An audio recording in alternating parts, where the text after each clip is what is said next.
Good morning. We're going to go ahead and get started.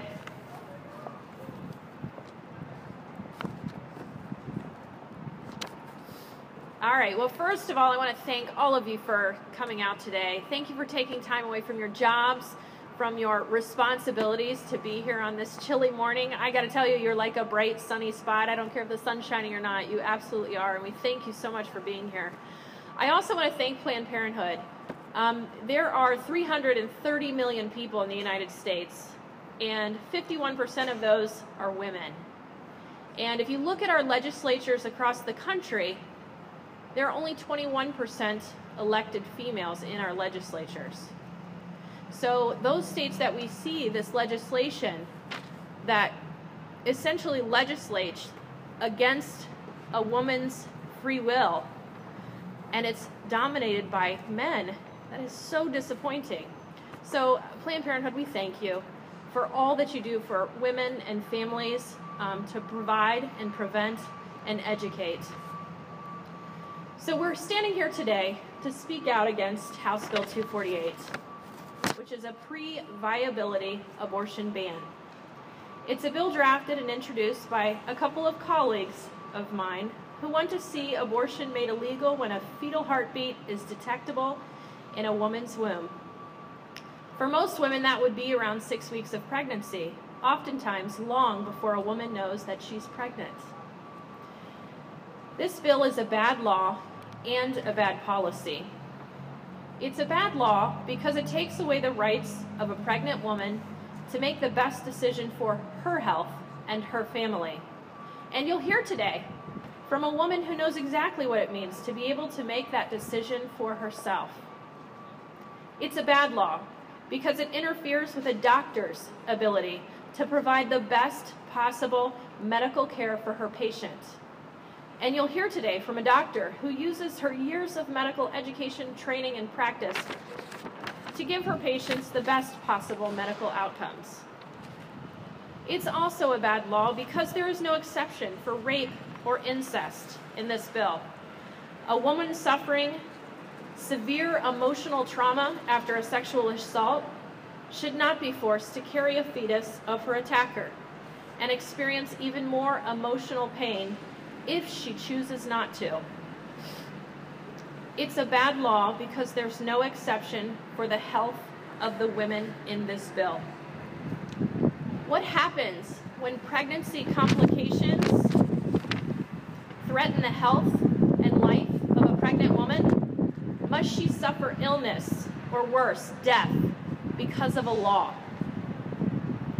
What kind of leadership forces women to endure such physical and emotional hardship? Where's the care and compassion for women? It's bad law because it's clearly unconstitutional. Similar bills in Arkansas and North Dakota have already been struck down. So why are we wasting precious resources, Ohio taxpayer dollars, to follow suit? U.S. District Judge Daniel L. Hovland entered a permanent injunction to block enforcement of the North Dakota law and wrote that the law cannot withstand a constitutional change. Because a woman's constitutional right to terminate a pregnancy before viability has been recognized by the United States Supreme Court for over 40 years. It's unconstitutional, yet my colleagues are spending time and resources during this session to entertain it as responsible legislation. And it's not. It's bad policy and it's bad law for Ohioans. It's also bad policy because moving forward with something we know will be challenged on constitutional grounds will cost Ohio taxpayers a lot of money. In testimony before the House Health and Aging Committee last week, the ACLU estimated hundreds of thousands of dollars. That money we could use to expand access to reproductive health care instead of limiting it. $100,000 could provide more than 166 women birth control for a year, helping them prevent unintended pregnancy. That money we could use to educate young people with comprehensive sex education, which is proven to delay sexual activity. $100,000 could provide 166 students with medically accurate information about preventing sexually transmitted infections and an unintended pregnancy. And that's money we could use to reduce the deplorable infant mortality rate here in Ohio. $100,000 could provide 263 expectant mothers with prenatal vitamins to help them have a healthy baby. House Bill 248 is bad policy. It's wasting taxpayer resources instead of investing them in Ohioans who trust us with them. And it's just bad law, plain and simple. I urge my colleagues here in the Ohio House of Representatives to recognize this as clearly as I do and vote down this bill for the benefit of Ohio women and families. With that being said, I am so thankful that we have wonderful people here to share their stories and their expertise. And with that, I'd really like to introduce to you our next speaker, Samantha Williams. Thank you. Greetings. My name is Samantha Williams, and I'm here because I want our politicians to trust women to make their own decisions about their health care and about their families, and to not judge us for the decisions we make. As women, we need more trust and less judgment. I have 6 children. For some people, that's a large family. On any given day, someone would question why I would have so many children. If they were to learn I've had an abortion, they'd also wonder what difference one more would have made. Each time I was pregnant, I faced an important decision. Was I capable of taking care of another person? Did I have enough resources, enough support, enough to raise them and guide them as they would grow and develop? Can I do this? Should I do this? There were so many things to consider, and it's a very complex decision. There was a time when the answer to those questions was no. The right thing for me and my family at that time was to have an abortion. I went to counseling with a healthcare professional and with the support of my family. I looked at it from every angle. I made my choice, and I moved on. As a young woman, it was important for me to be trusted to make that decision and not to be judged. Just like everyone doesn't agree with my decision to have 6 children, some people don't agree with my decision to abort a child. But at the end of the day, it was my choice to make. I chose to include my family, my partner, and my healthcare provider as I considered my options, not a politician. The decision about what to do for my body, my healthcare, and my family was mine. Abortion needs to remain a safe and legal option for women. A 6-week abortion ban takes that away. I did not know I was pregnant as early as 6 weeks. Most women aren't aware they're pregnant that early. Why would a politician want to take that away? Just like no one is being forced to have an abortion if she doesn't want one, no one should be forced to carry a pregnancy to term if she doesn't want to. Our bodies, our decisions. And the scary thing is that there will always be someone willing to help women terminate a pregnancy, legal or not, which means it won't be safe. What happens to those women, to those girls? We need abortion to remain safe and legal with more trust and less judgment for women who decide to end a pregnancy. Please vote against HB 248.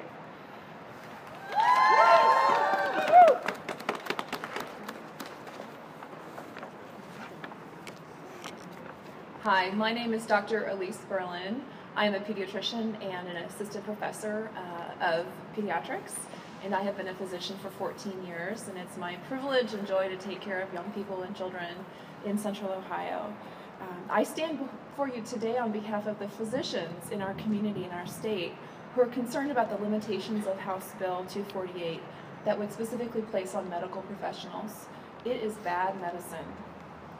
All physicians and clinicians want to provide the best care they can for their patients. And we stay on top of the latest research, scientific breakthroughs, and evidence to guide our practice. Why then would we rely on politicians to make medical decisions for us and for our patients? Passing House Bill 248 would push all of that medical and scientific knowledge aside. doctors would not be able to counsel their pregnant patients with all the options available, which should include safe and legal abortion. There will certainly be cases where women's health will be in jeopardy, and there will be cases where other risks exist to completing the pregnancy. The doctors and clinicians caring for these women need to provide them with the best care possible, and in many cases the options include terminating a pregnancy.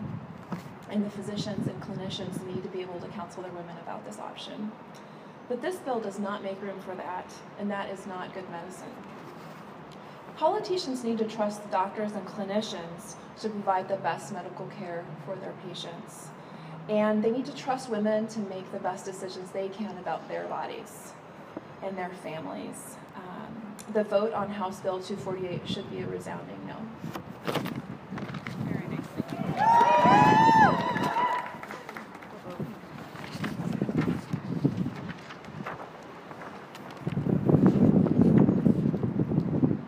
Good morning.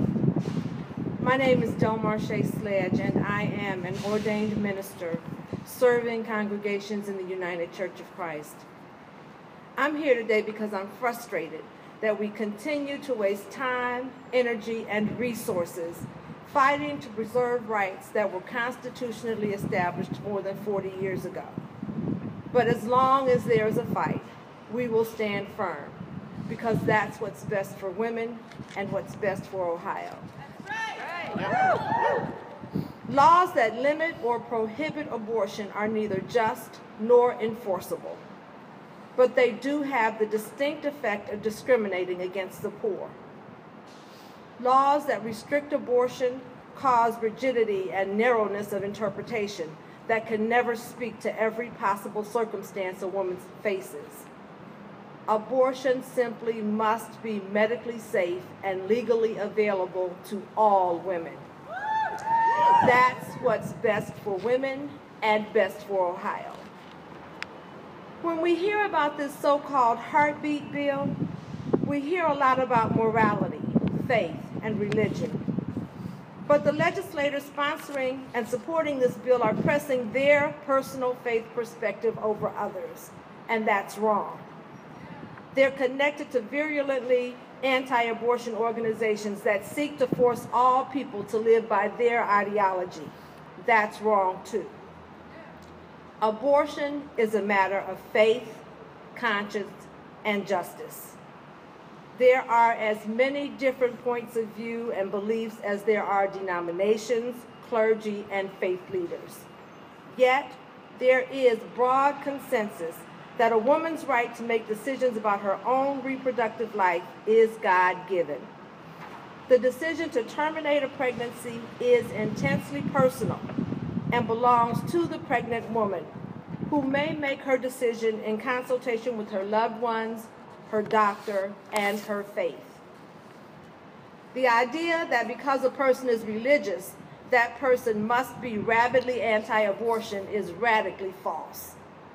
I and many other persons of faith believe that a woman should have access to compassionate abortion care, comprehensive sexuality education, and contraception. For 40 years, clergy from many traditions have supported a woman's right to exercise moral agency, have prayed with women as they made difficult decisions, and have stood with them at the intersection of faith and policy. Religious institutions representing more than 20 million Americans have made official statements in support of reproductive choice as a matter of conscience. Statements supporting a woman's right to make her own reproductive health care decisions have been adopted by the governing bodies of several Christian and Jewish denominations. Independent religious organizations, such as Catholics for Choice, challenge the notion that all religious people and organizations are always anti-abortion. None of these seek to impose their views by making them law.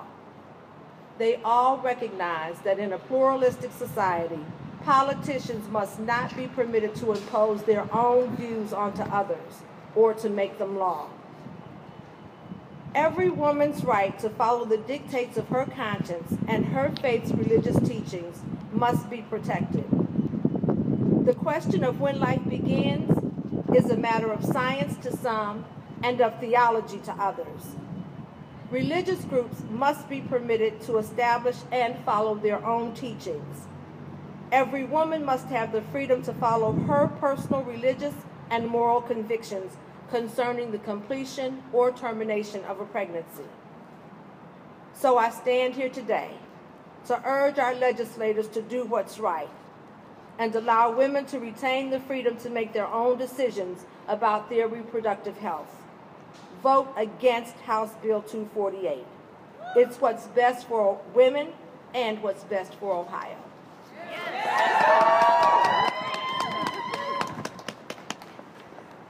All right, well, that concludes our speaking for today. We just want to reiterate, thank you all so much for taking the time to be here and to share your passion and your compassion for women in Ohio and for House Bill 248. For the reporters that are here, we will remain afterward if you'd like to interview any of these folks for your articles. All right, thank you so much. Be safe. Thanks.